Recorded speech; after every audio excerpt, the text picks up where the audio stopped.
Hello everyone, I am पूजा रावत और welcome to अड्डा 24/7 school. तो इस वीडियो में हम पढ़ने वाले हैं method of calculating national income में इनकम मेथड को हम पढ़ेंगे। इससे पहले बच्चों हमने ये जो सारे टॉपिक हैं वो कवर कर दिए हैं और आई होप सो कि आपने भी वो सारे वीडियो देख लिए होंगे और नहीं देखे हैं तो बच्चों इसके बाद देख लेना, ठीक है। और इस वीडियो के बाद हम लोग बच्चों ये जो टॉपिक है ये कवर करने वाले। तो बच्चों शुरुआत करेंगे। तो सबसे पहले अगर हम बात करें नेशनल इनकम जो हमारे मेथड्स हैं उसमें हम बच्चों आज इनकम मेथड करने वाले हैं। इनकम मेथड में हम क्या क्या करने वाले हैं? इनकम मेथड में सबसे पहले हम करेंगे बच्चों जो इनकम मेथड को कैसे कैलकुलेट करना है जिससे कि नेशनल इनकम हम तक आ जाए, तो उसके क्या क्या स्टेप्स है, कंपोनेंट्स कौन कौन से हैं हमारी फैक्टर इनकम के और कौन कौन से प्रिकॉशंस हैं वो फॉलो करने चाहिए जब हम जो नेशनल इनकम है वो कैलकुलेट कर रहे हैं इनकम मेथड से। तो बच्चों हम ये तीन चीज आज कवर करने वाले हैं। इसके अलावा हम कुछ एमसीक्यूज करेंगे। तो शुरू करते हैं। तो सबसे पहले बात कर लेते हैं हमारे method of calculating national income से। तो हमारे कौन कौन से मेथड हो गए कैलकुलेट करने के नेशनल इनकम के? तो सबसे पहले वैल्यू एडेड मेथड जिसको हम प्रोडक्शन मेथड भी कहते हैं, दूसरा है बच्चों एक्सपेंडिचर मेथड, तीसरा है बच्चों इनकम मेथड। ऑलरेडी बच्चों हम प्रोडक्ट और हमारा वैल्यू एडेड मेथड हम कर चुके हैं, एक्सपेंडिचर मेथड हम ऑलरेडी कर चुके हैं। अब बच्चों लास्ट बचा है वो है हमारा इनकम मेथड जिसको हम अब करेंगे। तो शुरू करेंगे। अच्छा, इनकम मेथड को शुरू करने से पहले यहाँ मोटा मोटा इनकम मेथड के बारे में जान लेते हैं। इनकम मेथड क्या है बच्चों? जो हमारे फैक्टर ऑफ प्रोडक्शन है। फैक्टर ऑफ प्रोडक्शन क्या होंगे? लैंड, लेबर, कैपिटल और बच्चों हमारा एंटरप्रेन्योर, ये हमारे फैक्टर ऑफ प्रोडक्शन है। अब फैक्टर ऑफ प्रोडक्शन को जब ये सर्विस प्रोवाइड कर रहे हैं, ये क्या करते हैं? सर्विस प्रोवाइड कर रहे हैं किसमें? कुछ भी कोई भी सर्विस या फिर गुड्स का प्रोडक्शन हो रहा है उसमें अपनी सर्विस प्रोवाइड कर रहे हैं। इसके बदले में इनको जो भी इनकम होगी अगर हम उन सबको इंक्लूड कर देंगे तो बच्चों हम क्या कर सकते हैं? यहाँ पे जो नेशनल इनकम है उसको कैलकुलेट कर सकते हैं, ठीक है बच्चों। तो एक एक करके हम देखते हैं। तो सबसे पहले अगर हम बात करें तो इनकम मेथड से हमारा जो नेशनल इनकम है उसको हम कैसे कैलकुलेट करेंगे? तो सबसे पहला जो स्टेप होगा बच्चों वो है आइडेंटिफाई और क्लासिफाई प्रोडक्शन यूनिट। सबसे पहले हमें देखना है, सबसे पहले हमें आइडेंटिफाई करना है और क्या करना है? क्लासिफाई करना है प्रोडक्शन यूनिट का, यानी हमारे जो फैक्टर है, हमारे फैक्टर ऑफ प्रोडक्शन है वो कौन से हैं, किस किस एक्टिविटी में लगे हुए हैं और कैसे काम करने उसको आइडेंटिफाई करना है, ठीक है। हमारे फैक्टर ऑफ प्रोडक्शन क्या हो गए? 4 फैक्टर ऑफ प्रोडक्शन हो गए बच्चों, 4 फैक्टर ऑफ प्रोडक्शन। पहला हो गया लैंड, दूसरा हो गया बच्चों लेबर, तीसरा हो गया बच्चों हमारे लिए कैपिटल और चौथा हो गया हमारा एंटरप्रेन्योर।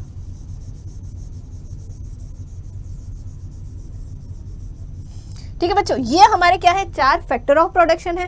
अब हमें सबसे पहले देखना है कि जो हमारा प्रोडक्शन हुआ है या सर्विस का प्रोडक्शन हुआ है उसमें बच्चों कौन से फैक्टर की हमें जरूरत थी, कौन सा फैक्टर को हमने यूज किया और उसी फैक्टर के अकॉर्डिंग हमने क्या करा? आइडेंटिफाई किया और हमारी जो प्रोडक्शन यूनिट थी उनको इसके अकॉर्डिंग ही क्या करा है बच्चों? क्लासिफाई किया है। कुछ जैसे कोई भी प्रोडक्ट है उसमें क्या पता हमें इन 3 फैक्टर की जरूरत हुई, कोई जो प्रोडक्ट है उसमें हमें सिर्फ इन 3 की ही जरूरत हुई, ठीक है बच्चों। तो उसके हिसाब से हमें क्या करना है? क्लासिफाई करना है। पर जनरली इन चारों फैक्टर की जरूरत होती है हमेशा, ठीक है। तो पहला स्टेप हमारा क्या हो गया? क्लासिफाई करना है, क्या हमें आइडेंटिफाई करना है और क्लासिफाई करना है प्रोडक्शन यूनिट को। सेकेंड स्टेप क्या हो गया बच्चों? अब जब हम प्रोडक्शन यूनिट का यूज कर रहे हैं, सॉरी हमारी जो फैक्टर ऑफ प्रोडक्शन का यूज कर रहे हैं उनको हमें बदले में कुछ ना कुछ देना ही होगा। सिंपल सा है, अगर हम लैंड का यूज कर रहे हैं, लेबर का यूज कर रहे हैं, कैपिटल का यूज कर रहे हैं या एंटरप्रेन्योर को यूज में ले रहे हैं किसी भी चीज का प्रोडक्शन करने के लिए, चाहे वो गुड्स हो चाहे वो सर्विस हो, बदले में उनको क्या देना पड़ेगा बच्चों? हमें बदले में उनको कुछ ना कुछ पे करना पड़ेगा, ठीक है। तो यहाँ पे सिंपल सा है बच्चों, हमें सबसे पहले एस्टिमेट करना पड़ेगा फैक्टर इनकम को पेड बाय ईच सेक्टर, ठीक है बच्चों। जो हमारा ईच सेक्टर है, 4 सेक्टर है, ठीक है। अब ईच सेक्टर द्वारा जो फैक्टर है, जो हमारे फैक्टर को उन्होंने जो यूज किया, फैक्टर ऑफ प्रोडक्शन का जो यूज किया है उनको कितना पे किया है, ठीक है। यहाँ पे फैक्टर इनकम उनको कितना पे किया है ये एस्टिमेशन करना है। अब सिंपल सा है बच्चों, जब हम इनका यूज कर रहे हैं तो इनको पे करना पड़ेगा और जब हम पे कर रहे हैं तो वो जो यहाँ पे हम पेमेंट जो दे रहे हैं वो इनकी क्या है बच्चों, इनकम है। ठीक है, तो ये सब जो इनकम है उसको अगर हम ऐड कर लेंगे तो हम क्या कैलकुलेट कर सकते हैं, नेशनल इनकम कैलकुलेट कर सकते हैं। ठीक है, सबसे पहले अगर हम देखें तो बच्चों यहाँ पे इनकम क्या होगी हमारे फैक्टर ऑफ इनकम की, ये यहाँ पे इनकम होगी। फैक्टर ऑफ प्रोडक्शन की जो हमारे इनकम है बच्चों ये कुछ ऐसी होगी। पहला है कंपनसेशन ऑफ एम्प्लॉय का कंपनसेशन जो सैलरी और वेजेस में आएगा। दूसरा है बच्चों रेंट एंड रॉयल्टी जो हम कब लेते हैं, जो लैंड के यूज में हम लेते हैं। तीसरा है बच्चों इंटरेस्ट कब मिलता है, जब हम कैपिटल को यूज में लेते हैं तब हम क्या करेंगे, जब हमने किसी को क्या दिया है, लोन दिया है या फिर कैपिटल दी है तो बदले में हमें क्या मिलेगा, इंटरेस्ट मिलेगा। चौथा है बच्चों प्रॉफिट, जब एंटरप्रेन्योर अपनी सर्विस देता है तो बदले में क्या मिलता है, प्रॉफिट मिलता है। लास्ट है बच्चों मिक्स्ड इनकम, इसको हम आराम से पढ़ेंगे कि मिक्स्ड इनकम वैसे मोटा मोटा देख लेते हैं, इन सबको अगर इंक्लूड कर लेंगे तो बच्चों ये मिक्स्ड इनकम होगी। कैसे होगी आगे समझेंगे। सो सबसे पहले अगर हम बात करें बच्चों तो हमारा सेकेंड स्टेप हो गया, जो हमारे फैक्टर ऑफ प्रोडक्शन थे उनकी जो इनकम हो गई बच्चों क्या हो गई, यहाँ पे फैक्टर इनकम हो गई। तीसरा जो स्टेप है बच्चों, जब हमारी फैक्टर इनकम निकल जाएगी, जब हमारी सारी फैक्टर इनकम है, जो फाइनल फैक्टर इनकम है जो आ जाएगी, उन सबको अगर हम इंक्लूड कर देंगे तो क्या आ जाएगा हमारे पास आ जाएगा बच्चों डोमेस्टिक इनकम। हमारे पास क्या आएगा, डोमेस्टिक इनकम आएगा, जिसको हम एनडीपी एट फैक्टर कॉस्ट भी कहेंगे। यहाँ पे नेट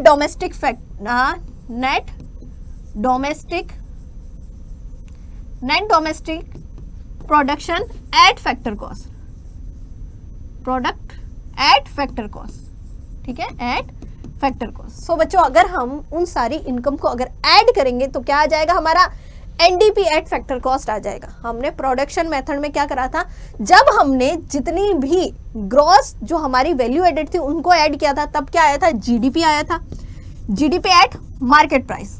ठीक है, यहाँ पे हमारा value added method, value added method में जब हमने सारी जो हमारी ग्रॉस वैल्यू एडेड मेथड आई थी बच्चों उसको, वो किसके इक्वल थी, हमारी जीडीपी के इक्वल थी, जीडीपी एट मार्केट प्राइस के इक्वल। ऐसे बच्चों जो हमारा एक्सपेंडिचर मेथड था, एक्सपेंडिचर मेथड में हमने देखा था जितने भी हमारे इकोनॉमी के जो सेक्टर है अगर उनका जो फाइनल एक्सपेंडिचर हुआ है कंजप्शन पे, अगर उन सबको इंक्लूड कर देंगे तो भी क्या आता है बच्चों, जीडीपी एट मार्केट प्राइस आता है। वहीं बच्चों अगर हम इनकम मेथड की बात करें तो इनकम मेथड में क्या होता है, इनकम मेथड में बच्चों क्या होगा, अगर हम सारी ही फैक्टर इनकम को ऐड कर लेंगे तो हमारे पास क्या आ जाएगा, एनडीपी एट फैक्टर कॉस्ट आ जाएगा। ठीक है, एनडीपी एट फैक्टर कॉस्ट आ जाएगा। ठीक है, अब बच्चों एनडीपी एट फैक्टर कॉस्ट को हम ऐसे भी लिख सकते हैं, employ remuneration, rent and royalty plus interest plus profit plus mixed income, इन सबको ऐड करके क्या आ गया हमारे पास, डोमेस्टिक इनकम, या फिर हम कहेंगे मैम क्या आ गया, एनडीपी एट फैक्टर कॉस्ट आ गया।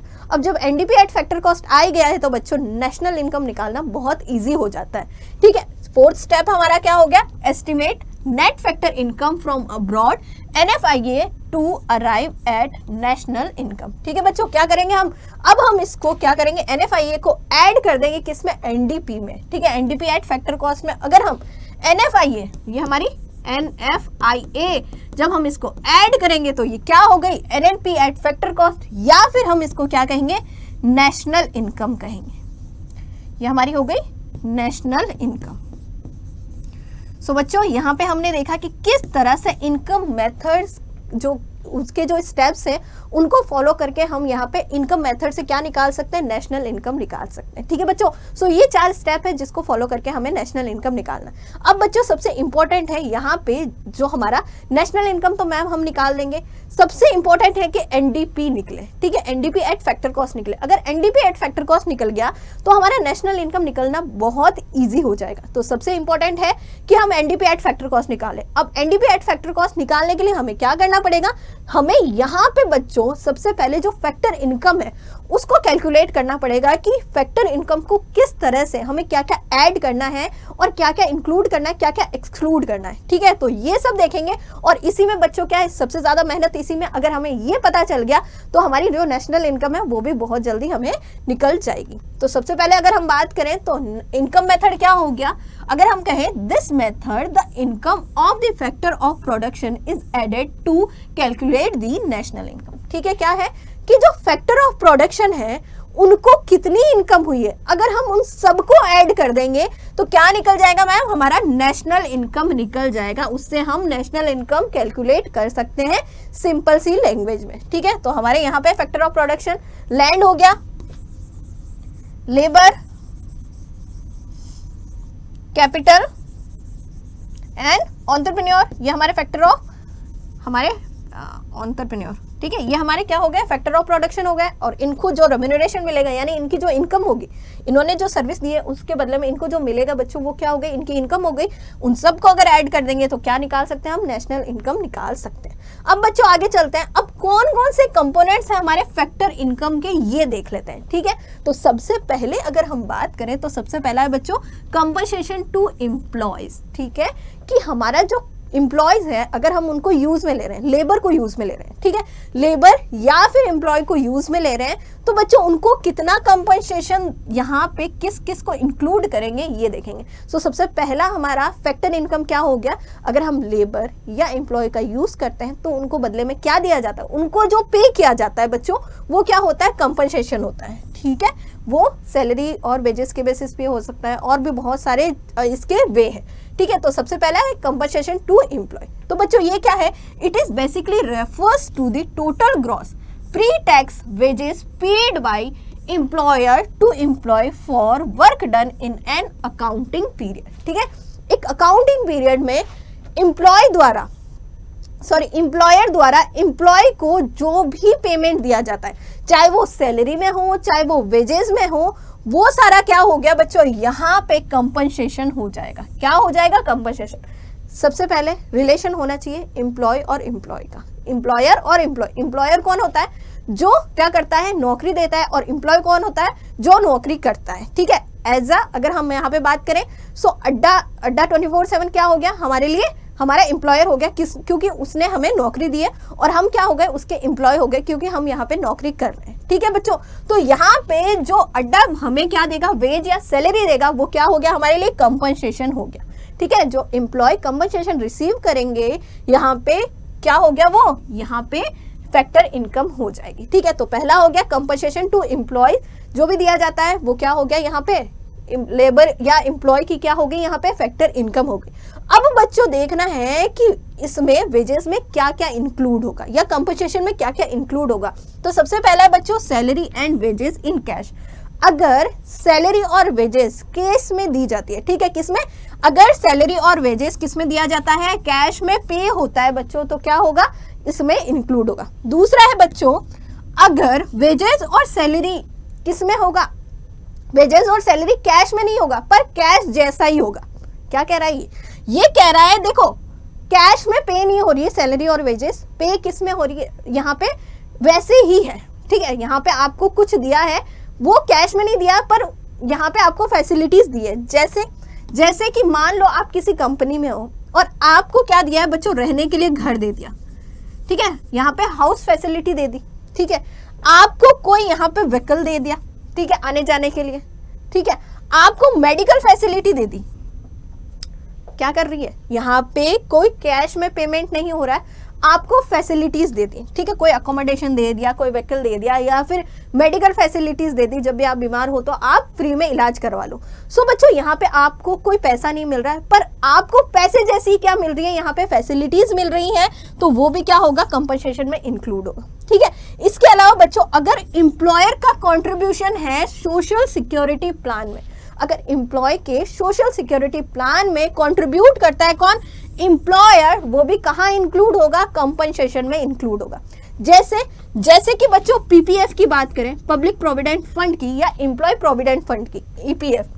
ठीक है, अगर हम ईपीएफ की बात करें, अगर हम एम्प्लॉय प्रोविडेंट फंड की बात करें तो बच्चों इस प्रोविडेंट फंड में कंट्रीब्यूट कौन करता है, एम्प्लॉय भी कंट्रीब्यूट करता है और एम्प्लॉयर भी कंट्रीब्यूट करता है। ठीक है बच्चों, पर ये मिलता किसको है, एम्प्लॉय को मिलता है। इसके अलावा बच्चों बहुत सारी कंपनीज क्या करती है, अपने एम्प्लॉयज के लिए हेल्थ इंश्योरेंस लेती है, और बच्चों यहाँ पे कौन करता है, एम्प्लॉयर करता है। सो बच्चों यहाँ पे जो सोशल सिक्योरिटी प्लान है, अगर उसमें कोई भी सोशल सिक्योरिटी प्लान अगर क्या करती है, कंपनी लेती है या फिर एम्प्लॉयर पे कर रहा है, कौन पे कर रहा है, आपका एम्प्लॉयर पे कर रहा है तो वो क्या हो जाएगा, वो इंक्लूड होगा बच्चों की इसमें कंपनसेशन टू एम्प्लॉय। ठीक है, यहाँ पे पे एम्प्लॉय को नहीं करना पड़ रहा, पर यहाँ पे कौन कर रहा है, एम्प्लॉयर कर रहा है, तो यहाँ इंक्लूड किस में हो जाएगा, कंपनसेशन में इंक्लूड हो जाएगा। सो सिंपल सा है, अगर एम्प्लॉय या फिर लेबर का यूज हो रहा है उसके बदले में जो भी चीज अगर कैश में दी जा रही है, कैश में नहीं, कैश जैसा ही है वो भी इंक्लूड होगा, और एम्प्लॉयर का कंट्रीब्यूशन है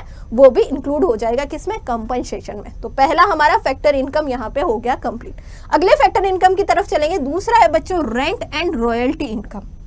रेंट और रॉयल्टी इनकम कब मिलती है, सिंपल सा, अगर मेरे पास कोई प्रॉपर्टी है, मेरी कोई एसेट्स है, ठीक है, मेरी कोई एसेट्स है, अब बच्चों मेरे घर में वो ऐसी पड़ी है, ठीक है, मेरी कोई एसेट्स है, अब वो मेरे घर में ऐसी पड़ी है, मैंने क्या करा, मेरा एक फ्रेंड आया, उसको जरूरत थी तो मैंने उसको दे दी और उसको कहा कि ले जा यूज कर और बदले में मुझे कुछ ना कुछ देते रहना एज अ रेंट। तो बच्चों यहाँ क्या हुआ, मेरी कोई एसेट्स या प्रॉपर्टी क्या हुआ, उसका कोई और यूज कर रहा है, उसके बदले में वो मुझे पे कर रहा है, मेरी तो इनकम हुई, उसके बदले में वो मुझे पे कर रहा है, तो बच्चों ये क्या हो गया, ये हो गया रेंट और रॉयल्टी। ठीक है, after deducting the expenses you incurred for the property someone pay you to use your property. ठीक है, कोई और आपको पे कर रहा है आपकी प्रॉपर्टी यूज करने के लिए, तो क्या हो गया यहाँ पे, ये हो गया बच्चों रेंट। अब बच्चों ये किस किस फॉर्म में हो सकता है, अगर हम बात करें, royalty income include any payment you receive from patent, copyright और any natural resources you own. ठीक है, अगर रॉयल्टी की बात करें तो रॉयल्टी हमें कब मिलती है, जैसे कि मैंने कुछ आविष्कार किया है, ठीक है, मैंने कुछ अलग सा किया है, उसका मैंने बनाया है, उसका मैंने करवा लिया पेटेंट, अब बच्चों कोई और उसका यूज करना चाहता है तो बदले में मुझे क्या देगा, मुझे एज अ रॉयल्टी देगा, मुझे पैसे देगा। ठीक है, कॉपीराइट का यूज हो रहा है, उसके बदले में मुझे कोई पैसे दे रहा है। ठीक है, उसके अलावा मेरे पास कोई नेचुरल रिसोर्स है, ठीक है, मेरे पास या मेरे जो है जैसे कि वाटर रिसोर्स है, मेरा एक कुआं है, उसमें क्या है बच्चों, पानी है, वाटर रिसोर्स आ गया, अब उसका कोई यूज करता है, ठीक है, कोई यूज करना चाहता है, उसके बदले में मुझे कोई पे करेगा, तो क्या होगी, वो रॉयल्टी होगी। इसके अलावा बच्चों मेरे पास एक लैंड है, एक एग्रीकल्चर लैंड है, उसका मैं यूज नहीं कर रही हूँ, ठीक है, तो मैंने किसी और को दे दी, मैंने कहा कि आप क्या करो, इसका यूज करो, इसमें क्या करो, कुछ ना कुछ प्रोडक्शन एक्टिविटी करते रहो, बदले में मुझे क्या दो, आप कुछ ना कुछ पैसे देते रहो।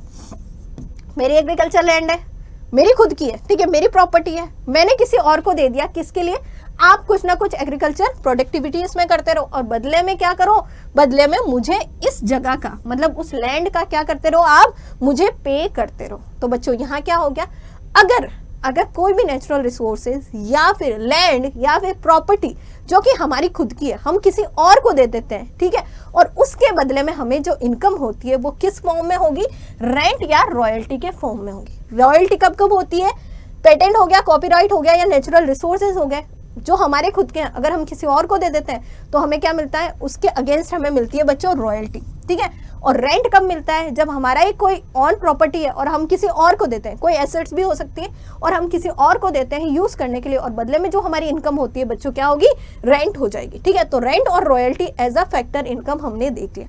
यूज किस में आएगा, हमारा फैक्टर ऑफ प्रोडक्शन क्या हो गया, यहाँ पे लैंड हो गया। ठीक है, फैक्टर ऑफ प्रोडक्शन क्या हो गया, लैंड हो गया। याद रखना किसकी फैक्टर इनकम कौन से फैक्टर की है, ये ध्यान रखना। ठीक है, तो लैंड हमारा फैक्टर ऑफ प्रोडक्शन हो गया और रेंट और रॉयल्टी इसकी फैक्टर इनकम हो गई। आगे बढ़ते हैं बच्चों, अगला है बच्चों इंटरेस्ट इनकम। सो इंटरेस्ट हम कब पे करते हैं, अगर हम इंटरेस्ट की बात करें बच्चों तो इंटरेस्ट कब पे किया जाता है। सो आप कहोगे मैम हम कभी भी लोन लेते हैं तो हमें इंटरेस्ट देना पड़ता है। सिंपल सा है, अगर बच्चों हमारी जो कैपिटल है, ठीक है, ये ए हो गया और ये हो गया बच्चों बी। ठीक है, ए के पास बच्चों 1 लाख रुपए है, 1 लाख रुपए, ए बहुत अमीर है, ए के पास 1 लाख रुपए है। ठीक है, बी के पास नहीं है, बी को जरूरत है पैसों की। ए के पास गया, ए से कहा कि मुझे 1 लाख रुपए की जरूरत है, आप मुझे दे दो एज अ लोन। ठीक है, यहाँ पे क्या करा, ए ने लोन दे दिया बी को।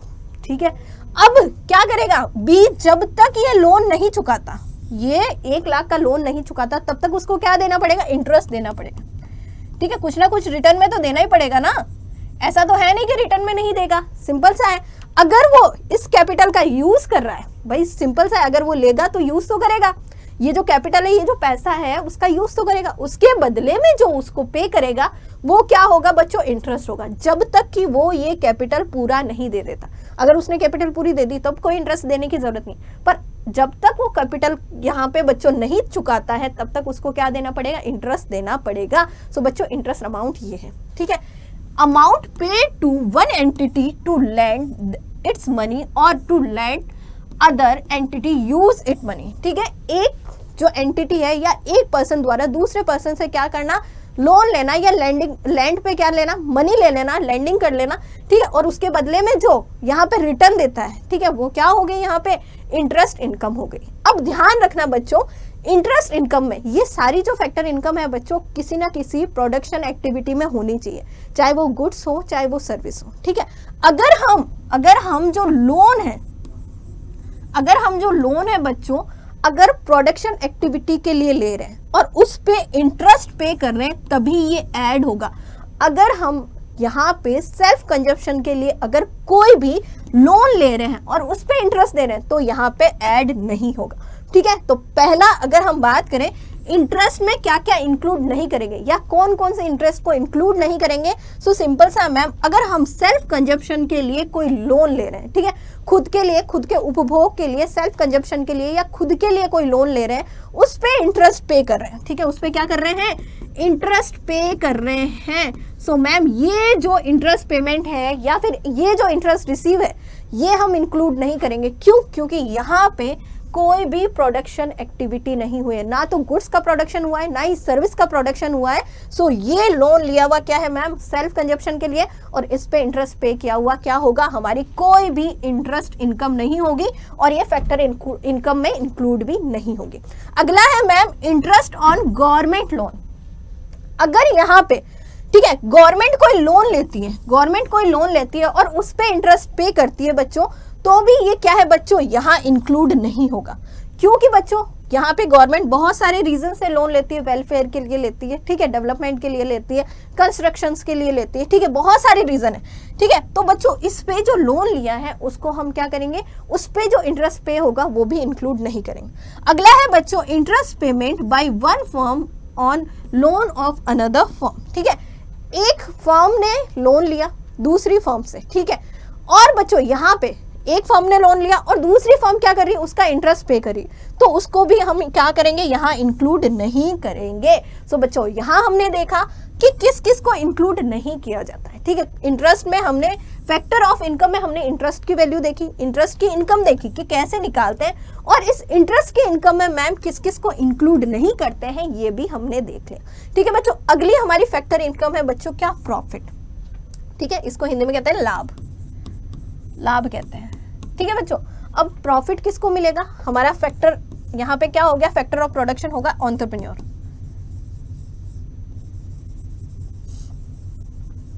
ठीक है, हमारा फैक्टर ऑफ प्रोडक्शन हो गया बच्चों एंटरप्रेन्योर।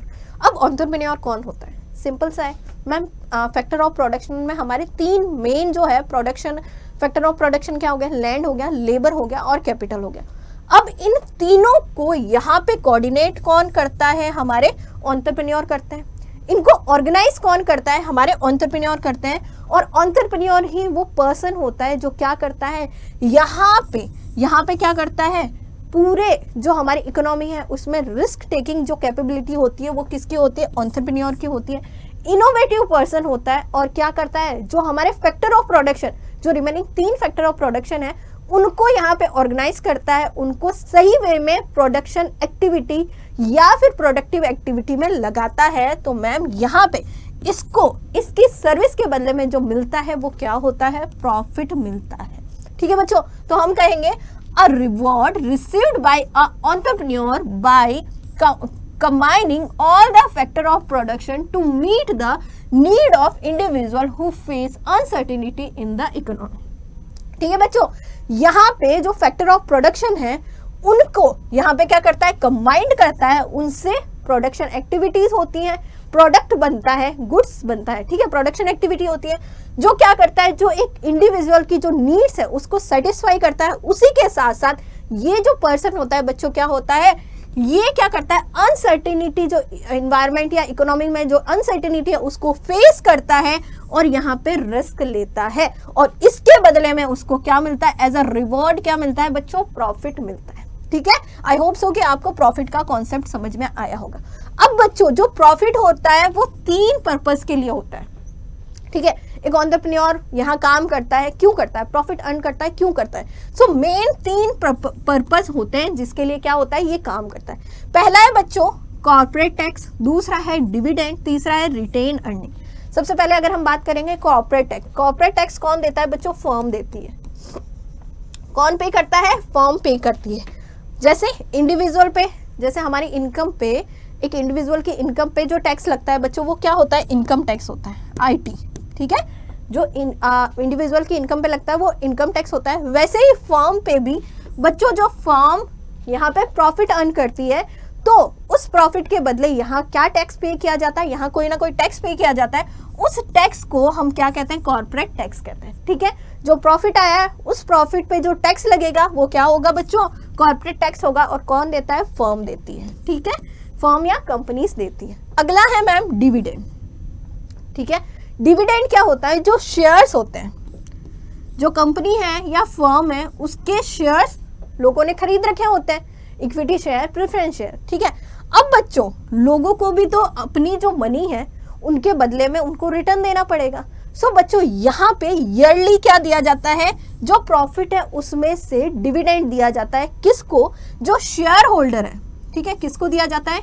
शेयर होल्डर को। यहाँ पे रिटर्न में उनको क्या मिलता है? उन्होंने जो मनी दे रखी है फर्म या कंपनी को, उनको बदले में क्या मिलता है? As a return dividend pay किया जाता है, ठीक है बच्चों। तो यहाँ पे दूसरा मोटिव हो गया प्रॉफिट अर्न करने का, यहाँ पे डिविडेंड। पहला था हमें कॉर्पोरेट टैक्स चुकाना है, दूसरा है मैम क्या? डिविडेंड पे करना। तीसरा है बच्चों रिटेन अर्निंग, ठीक है। अब प्रॉफिट हो गया, प्रॉफिट में से हमने कॉर्पोरेट टैक्स दे दिया, डिविडेंड दे दिया। अब थोड़ा बहुत पार्ट क्या करेगी कंपनी? अपने पास भी रखेगी। अपने पास क्यों रखती है? अरे भाई कोई भी इमरजेंसी सिचुएशन है उसके लिए थोड़ा बहुत बचा के रखा जाता है। तो बच्चों वो क्या हो गया? रिटेन अर्निंग हो गई। तो हम कहेंगे प्रॉफिट को किस तरह से यहाँ पे सेटल किया जाता है? तो कॉर्पोरेट टैक्स हो गया, डिविडेंड हो गया और रिटेन अर्निंग हो गई। और इन्हीं पर्पस से क्या करा जाता है? प्रॉफिट मेकिंग होती है। तो हम कहेंगे ma'am profit equal to corporate tax plus dividend plus retained income या रिटेन अर्निंग। तो ये क्या हो गया? हमारा प्रॉफिट हो गया, ठीक है बच्चों। एंड आई होप सो कि आपको भी समझ में आया होगा फैक्टर इनकम में प्रॉफिट कैसे कैलकुलेट होता है, ठीक है बच्चों। अगला है मैम मिक्स्ड। हमने कौन कौन सी पढ़ ली? हमने जो फैक्टर इनकम है उसमें मैम हमने जो हमारा कंपनसेशन है वो देख लिया, लेबर का, जो एम्प्लॉयज का कंपनसेशन है, रेंट देख लिया, रेंट और रॉयल्टी हमने देख लिया मैम। यहाँ पे प्रॉफिट कैसे अर्न होता है और इंटरेस्ट कैसे पे होता है, ठीक है। ये हमारे फैक्टर ऑफ प्रोडक्शन थे, उनको कैसे क्या मिलता है वो हमने देख लिया, उनकी फैक्टर इनकम कैसी होगी। एक और इनकम है बच्चों, वो है मिक्स्ड इनकम। अब मिक्स्ड इनकम का मतलब क्या है? मिक्स्ड इनकम का मतलब है कि सारी एक साथ हो इनकम, सारी इनकम एक साथ हो तो उसको क्या कहेंगे? हम मिक्स्ड इनकम कहेंगे। कैसे? ये क्या पॉसिबल है? तो यहाँ पे एग्जांपल से करते हैं। एक फार्मर है बच्चों, एक फार्मर है, मान के चल रहे हैं एक फार्मर है, ठीक है। फार्मर का खुद का लैंड है, ठीक है, और उसमें वो क्या करता है? एग्रीकल्चर एक्टिविटी करता है। छोटा सा ही लैंड है, ठीक है, छोटा सा ही लैंड है। उसी में वो खुद क्या कर रहा है? वो खुद ही उसमें क्या करता है? बीज बोता है, ठीक है, वहां पे सीड ग्रो करता है। वहीं पे क्या करता है? खुद ही काम करता है, किसी भी लेबर को नहीं लगाता, खुद ही काम करता है, खुद ही उसकी कटाई छटाई करता है, जितनी भी प्लानिंग है वो खुद ही करता है, ठीक है। सो यहाँ पे बच्चों लैंड क्या हो गई? उसकी खुद की हो गई, ठीक है। फैक्टर ऑफ प्रोडक्शन क्या हो गया? लैंड उसकी खुद की हो गई, उसको रेंट पे लेने की जरूरत नहीं है। दूसरा क्या हो गया बच्चों? लेबर, ठीक है। अब बच्चों वो खुद ही अपने जो लैंड है उसमें काम कर रहा है, ठीक है, खुद ही अपने लैंड पे एज अ लेबर काम कर रहा है, किसी भी लेबर को नहीं लगाया, उसने खुद ने ही खुद को क्या करा? एज अ लेबर क्या करा? उसमें काम पे लगाया रखा। तीसरा है बच्चों वो खुद ही इसमें जितने भी काम होते हैं, जैसे सीड्स का प्रोडक्शन हो गया, जैसे सीड्स को परचेज करना है, या फिर जो भी एग्रीकल्चर जो फर्टिलाइजर में यूज होती है, जैसे फर्टिलाइजर हो गए या केमिकल्स हो गए, जो भी उसको चाहिए वो खुद उसको परचेज करता है, ठीक है, यानी कैपिटल भी वो खुद ही लगा रहा है।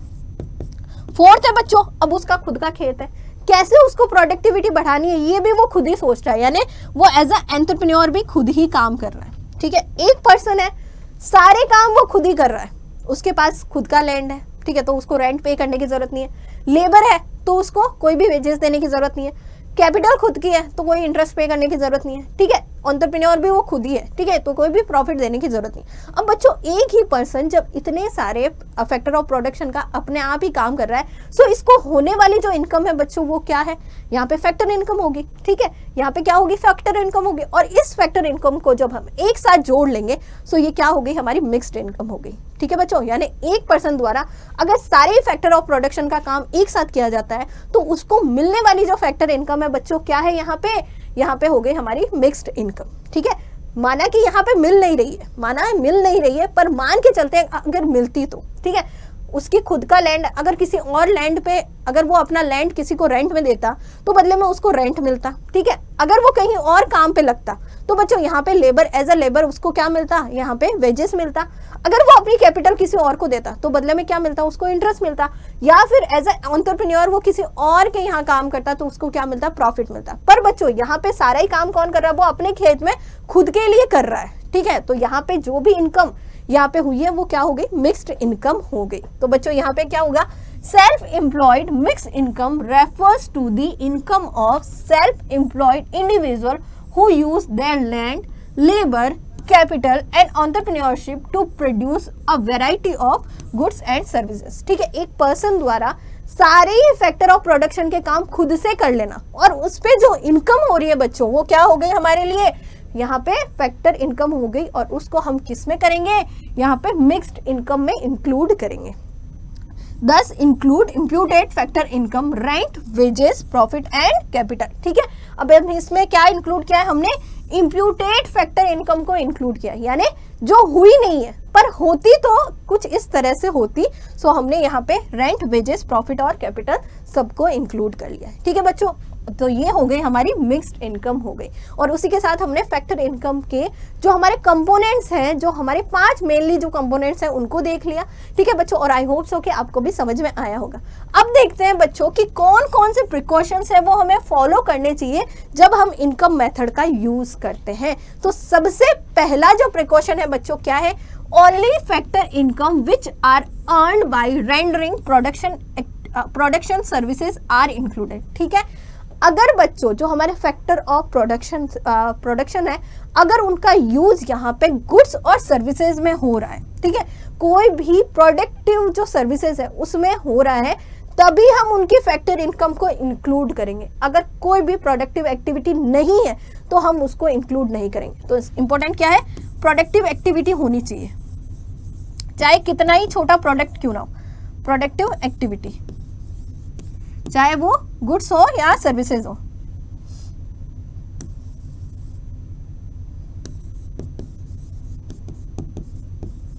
ठीक है, प्रोडक्टिव एक्टिविटी होनी चाहिए छोटी से छोटी।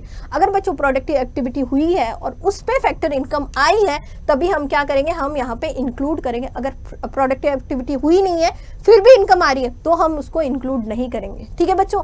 इसी के अलावा बच्चों any type of transfer income like old age pension, unemployment allowances क्या हो गए, एक्सक्लूड करेंगे। क्यों? क्योंकि यहाँ पे कोई भी प्रोडक्टिव एक्टिविटी नहीं हो रही है।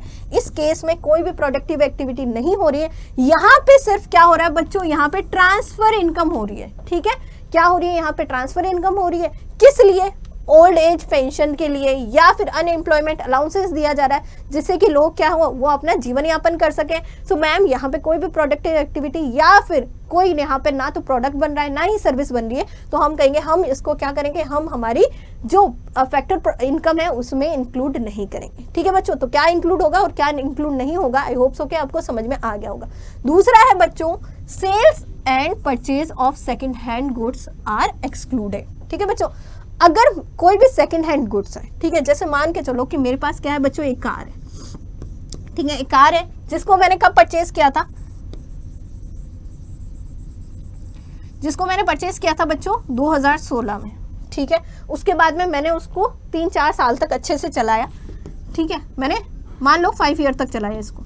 उसके बाद में 2021 में मैंने उसको क्या करा बच्चों, सेल कर दिया, ठीक है। मैंने परचेज किया था 2016 में और मैंने सेल कर दिया मैम कब, 2021 में, ठीक है। इनकम तो हुई है, सेल किया, इनकम तो हुई है, पर मैम जो ये सेल हुई है इसमें किसी भी तरह का कोई प्रोडक्शन एक्टिविटी है क्या, किसी भी तरह की कोई प्रोडक्टिव एक्टिविटी हुई है क्या, ना तो प्रोडक्ट या कोई प्रोडक्ट बना है क्या,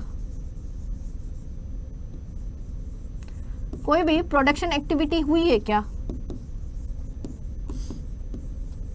सो हम कहेंगे नहीं मैम। कोई वैल्यू एडेड हुई है क्या? नहीं मैम। ठीक है, हमारे पास जो प्रोडक्ट था उसी को हमने क्या करा, उसी को सेल कर दिया। ठीक है, यूज करके क्या करा, सेल कर दिया। तो किसी भी तरह से कोई भी प्रोडक्शन एक्टिविटी नहीं हुई है। तो मैम कहेंगे क्या, अगर हम जो हमारे ओल्ड या सेकंड हैंड या यूज जो गुड्स हैं, अगर हम उसको क्या करते हैं, सेल या परचेज करते हैं, तो किसी भी तरह का कोई भी प्रोडक्शन एक्टिविटी जनरेट नहीं होती है। जब प्रोडक्शन एक्टिविटी जनरेट नहीं हुई तो मैम हम इसको इनकम मेथड में इंक्लूड नहीं करेंगे। ठीक है बच्चों, तो ये हो गया sale and purchase of second hand goods और आर एक्सक्लूडेड। अगला है ma'am imputed rent of owner occupied house and value of production for self consumption is included in income method but value of self consumed services domestic is not included। ठीक है, एक एक करके देखते हैं। सबसे पहले अगर हम बात करें तो ma'am imputed rent of owner occupied house, ठीक है, मेरा खुद का घर है, मान लो भाई मेरा खुद का घर है और इस घर में मैं रहती हूँ। ठीक है, मेरा खुद का घर है, मैं रहती हूँ। अब बच्चों मेरा खुद का घर है तो मैं रेंट तो दूंगी नहीं, सिंपल सा, मेरा खुद का है तो मैं रेंट क्यों दूंगी? ठीक है, तो मैम मैं कोई रेंट पे नहीं करती हूँ। ठीक है, अब बच्चों अगर ये मेरा खुद का घर नहीं होता और मैं इसमें रहती तो मुझे रेंट पे करना पड़ता। ठीक है, यानी मेरा खुद का घर नहीं होता और अगर मैं इसी घर में रहती तो मुझे रेंट पेड करना पड़ता। ठीक है, मान लो कि मार्केट वैल्यू के हिसाब से मुझे यहाँ पे 15,000 का रेंट पेड करना पड़ता।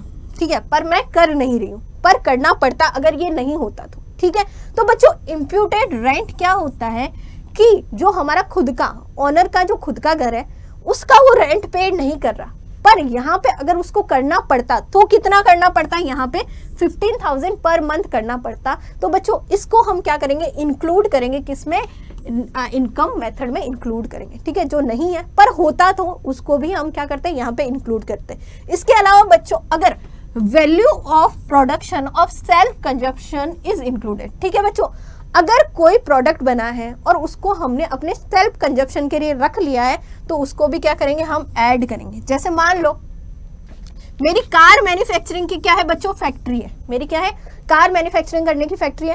अब उस कार मैन्युफैक्चरिंग करने वाली फैक्ट्री में से मैंने क्या करा, एक कार अपने लिए रख ली, अपने खुद के लिए सेल्फ कंजप्शन के लिए रख ली। अब बच्चों ये कार का तो प्रोडक्शन हो गया, प्रोडक्शन तो हुआ है, भले मैंने सेल्फ कंजप्शन के रखा है पर उसका प्रोडक्शन हो गया। अगर मैं सेल्फ कंजप्शन के लिए नहीं रख के अगर उसको बेच देती, अगर उसको सेल कर देती, तो बच्चों इससे क्या होती, इनकम होती। ठीक है, होती मैम।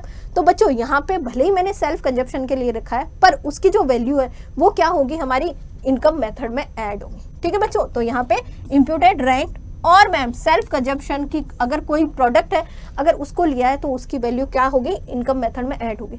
उसके अलावा बच्चों value of self consumed services domestic is not included.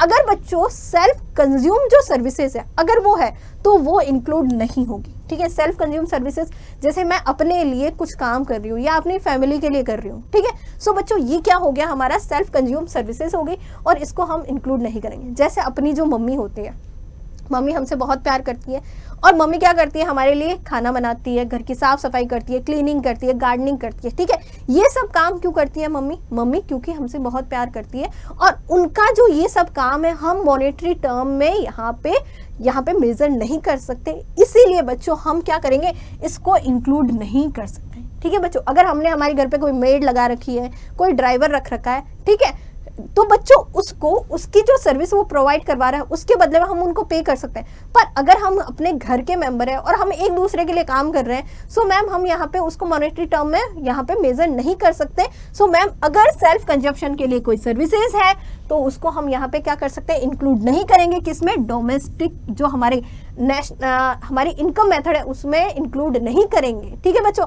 पर अगर प्रोडक्ट का कंजप्शन हो रहा है तो उसको इंक्लूड करेंगे और अगर इम्प्यूटेड रेंट है उसको भी हम इंक्लूड करेंगे। ठीक है बच्चों, सो हमारा तीसरा पॉइंट ये रहा।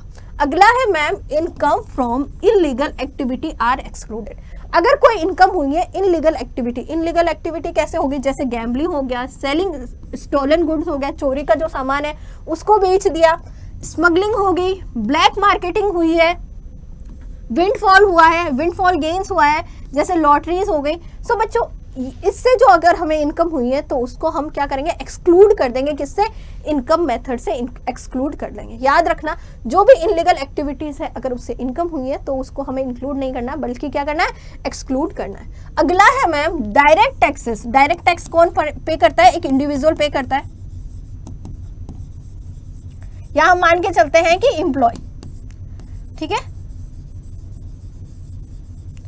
एम्प्लॉय क्या करता है, यहाँ पे डायरेक्ट टैक्स पे करता है, या फिर इंडिविजुअल क्या करता है, डायरेक्ट टैक्स को पे करता है। कॉर्पोरेट टैक्स कौन पे करता है? फर्म या कंपनी करती है,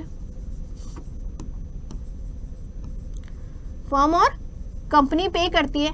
सो बच्चों इनके द्वारा जो ये टैक्स और जो कॉर्पोरेट टैक्स, जो डायरेक्ट टैक्स में इनकम टैक्स हो गया, या फिर जो कॉर्पोरेट टैक्स है वो क्या कर रही है, यहाँ पे फर्म पे कर रही है, तो उनको उनका जो पेड है वो क्या करेंगे, हम यहाँ पे इंक्लूड करेंगे। ठीक है, the joint stock company from its profit are included. ठीक है बच्चों, इनको हमें इंक्लूड करना है। इसके अलावा बच्चों, इसके अलावा अगर वेल्थ टैक्स हुआ है या गिफ्ट टैक्स हुआ है उसको हमें इंक्लूड नहीं करना है, बल्कि क्या करना है, एक्सक्लूड करना है। क्योंकि बच्चों वेल्थ टैक्स है, वेल्थ टैक्स कब लगता है, जब हमारे पास बहुत सारी क्या है, हमारे एसेट्स है। ठीक है, अब एसेट्स इस ईयर में तो हुई नहीं होगी, अब जब वेल्थ टैक्स लगा है, जब एसेट्स बनी होगी, इस ईयर में तो बनी नहीं होगी, पिछले बहुत सारे ईयर से हमारे पास है, उसमें वैल्यूज ऐड होती है। ठीक है, उसमें कैपिटल एसेट्स ऐड होती जाती है, तब जाके वेल्थ बनती है और उस पर लगता है टैक्स। ठीक है, तो इसको इंक्लूड नहीं करेंगे। गिफ्ट किसी ने दिया है, उस पर टैक्स लग रहा है, तो उसको भी हम इंक्लूड नहीं करेंगे, यानी ये क्या होगी, एक्सक्लूड हो गई। अगला है मैम इनडायरेक्ट टैक्सेस, जैसे सेल्स टैक्स हो गया, एक्साइज ड्यूटीज हो गई, और अगर मार्केट प्राइस इंक्रीज हो रहा है उसको भी हम क्या करेंगे, हम इनकम मेथड में ऐड नहीं करेंगे। ठीक है बच्चों, तो हमें कौन कौन से टैक्सेस ऐड करने हैं, कौन कौन से टैक्सेस ऐड नहीं करने, यानी एक्सक्लूड होंगे, और हमारे इनडायरेक्ट टैक्सेस भी क्या होंगे, एक्सक्लूड होंगे। आई होप सो कि आपको भी पता चल गया होगा। ठीक है बच्चों, तो ये था हमारे डायरेक्ट टैक्स, कॉर्पोरेट टैक्स और वेल्थ टैक्स, गिफ्ट टैक्स और इनडायरेक्ट टैक्सेस के बारे में, जिनमें किन किन को इंक्लूड करना है, किन किन को एक्सक्लूड करना है। आगे हम देखेंगे बच्चों, अब तक हमने क्या देखा, हमने देखा कि किस तरह से हमने नेशनल इनकम में, सॉरी इनकम मेथड में नेशनल जो हमारी इनकम है उसको कैसे कैलकुलेट करना है, कौन कौन से स्टेप्स है, कौन कौन से हमारे कंपोनेंट्स हो गए फैक्टर इनकम के, ये हमने देखे। अब बच्चों इनसे जुड़े हुए कुछ क्वेश्चंस कर लेते हैं। तो पहला क्वेश्चन है, which of the following is the method of measuring national income. So पहला यहाँ पे क्या है, इनकम मेथड, दूसरा है प्रोडक्ट मेथड, एक्सपेंडिचर मेथड और ऑल ऑफ दिस। तो बच्चों अगर हमें नेशनल इनकम को कैलकुलेट करना है, सो हमारे ये तीनों ही मेथड, इनकम, प्रोडक्ट, जिसको हम वैल्यू एडेड में कहते हैं, क्या है ये, वैल्यू एडेड मेथड है, ये हमारा वैल्यू एडेड मेथड भी है। ठीक है बच्चों, तो अगर हम बात करें तो ये तीनों ही मेथड क्या है, हमारे नेशनल इनकम के मेथड हैं। तो हम क्या कहेंगे, हमारा आंसर क्या है, ऑल ऑफ दिस। ठीक है, हमारा ऑल ऑफ दिस क्या हो गया, आंसर हो गया। अगले क्वेश्चन की तरफ बढ़ेंगे, why are the intermediate goods not included in the national income while measuring national income. जब हम राष्ट्रीय आय यानी नेशनल इनकम का कैलकुलेशन करते हैं, सो मैम उस टाइम हम इंटरमीडिएट गुड्स को इंक्लूड क्यों नहीं करते हैं। सो बच्चों क्यों नहीं करते, तो हमारे पास चार ऑप्शन है। पहला है to avoid double accounting, it decrease income, intermediate goods are not goods और ऑल ऑफ दिस। तो बच्चों इसमें से हमारा राइट आंसर क्या हो जाएगा, ए इज अ राइट आंसर। ठीक है, हम क्यों नहीं यहाँ पे इंटरमीडिएट गुड्स को यहाँ पे ऐड करते हैं, क्योंकि मैम इससे हमें क्या करना है, हमारी जो हमारे इंटरमीडिएट गुड्स से जो डबल अकाउंटिंग होगी उसको अवॉइड करने के लिए हम यहाँ पे जो हमारे इंटरमीडिएट गुड्स है उनको इंक्लूड नहीं करते। यहाँ पे दूसरा ऑप्शन है इट डिक्रीज इनकम, तो बच्चों कहेंगे इससे डिक्रीज नहीं होती है इनकम। तीसरा है intermediate goods are not goods, ये भी गलत है, गुड्स क्यों नहीं है, इंटरमीडिएट गुड्स भी बच्चों गुड्स है। ठीक है, ऑल ऑफ दीज तो हो ही नहीं सकता, तो आंसर हमारा क्या होगा, ए इज द राइट आंसर। अगले क्वेश्चन की तरफ बढ़ेंगे, Who had made the first attempt at national income accounting। ठीक है, सबसे पहला अटेम्प्ट नेशनल इनकम अकाउंटिंग का किसने दिया है। अगर इंडिया की बात करें, अगर इंडिया की बात करें बच्चों, तो इंडिया में किसने दिया है, दादा भाई नौरोजी ने। ठीक है, अगर इंडिया की बात करें तो दादाभाई नौरोजी, और अगर फॉरेन की बात करें बच्चों, पूरे वर्ल्ड के लेवल की बात करें तो बच्चों जॉर्ज डी किंग जो है उन्होंने सबसे पहला अटेम्प्ट दिया था किसमें, यहाँ पे नेशनल इनकम अकाउंटिंग का। और इनको बच्चों क्या कहा जाता है, यहाँ पे father of national modern national income accounting भी कहा जाता है। ठीक है बच्चों, तो राइट आंसर क्या होगा, D is a right answer. अगले क्वेश्चन की तरफ बढ़ेंगे। Mixed income of the self consumed means, ठीक है, mixed income of self employed का मतलब क्या है, gross profit received by properties, rent, interest and profit of an entrepreneur, combined factor payment which are not distinguishable wages due to family work। तो correct answer is B, combined factor payment. ठीक है, सारा combined factor payment आ रहा है, ठीक है, जो हम अलग अलग भी नहीं कर सकते। ठीक है, यानी एक पर्सन है वो सारे फैक्टर, जो हमारा फैक्टर ऑफ प्रोडक्शन है वो सब में काम कर रहा है, और उसको जो इनकम होगी वो क्या हो जाएगी, हमारी मिक्स्ड इनकम हो जाएगी। ठीक है बच्चों, तो आज के सेशन में हमने जाना कि इनकम मेथड से कैसे नेशनल इनकम को कैलकुलेट करना है। उसी के साथ बच्चों हमारा जो national income method of national income है वो हमने देख ली। ऑलरेडी हमने प्रीवियस वीडियो में सारे मेथड जो है हमने कवर कर लिए थे, और आज हमने हमारा लास्ट जो मेथड है वो भी कैलकुलेट कर लिया था। और बच्चों कैसे कैलकुलेट करना है, किस तरह से होगा, ये भी हमने देखा, और इससे जुड़े हुए कुछ क्वेश्चंस भी किए। आई होप सो कि बच्चों आपको समझ में आया होगा। Thank you.